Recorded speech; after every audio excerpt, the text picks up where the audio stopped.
అవురా గోవర్ధన్ అన్న, పెండ్లి పెండ్లి అని ఎగిరినావు కదరా, అయిపోయింది ఆరని పెండ్లి. అవన్న ఇప్పుడే తాలిగట్టిన డీజే కూడా వస్తుందట, ఎగురుతావా? అద్దురా, ఆ మనసు మంచి లేదు. ఏమైందన్న, మటన్ సక్క వేయలేరా? మంచిగానే వేసిరా, 2 పూల బొక్కలు కూడా పడ్డాయి. మరి ఎందుకన్నా ముఖం గట్ల పెట్టినావు, క్యాన్సర్ వచ్చిందా? అవలే కానీ వారా, క్యాన్సర్ వస్తే ఏమైతుందిరా? ముక్కులకెళ్ళి రక్తం కారుతుంది. మరి నాకు గారింది ఎప్పుడన్నా? కారులే, మరి ఏమైందన్నా?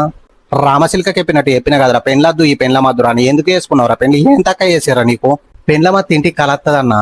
పెండ్లం పెండ్లం పెండ్లం ఏం పెడతదిరా పెండ్లం? ఆకలి అయితే అన్నం పెడతది, అలసత్తే ఆయిల్ పెడతది అన్న. నెల కాగానే ఇంటికి పైసలు లేకుంటే నేను బొందా పెడతది అన్నా. మరి లేకుంటే కాటన్ సీర కట్టుకున్న కరెంట్రా పెండ్లం అంటే? ముట్టుకుంటే షాక్ కొడుతుంది, పట్టుకుంటే పైసలు అడుగుతుంది. ఎట్లా చెప్పిర్రా? మస్తు చెప్పినావు కానీ లాస్ట్ ఏమంటావు అన్నా? ప్రతి సంవత్సరం ఈ ఎండాకాలం ఎందుకు వస్తావో తెలిసేనారా? ఎందుకు వస్తుంది అన్న?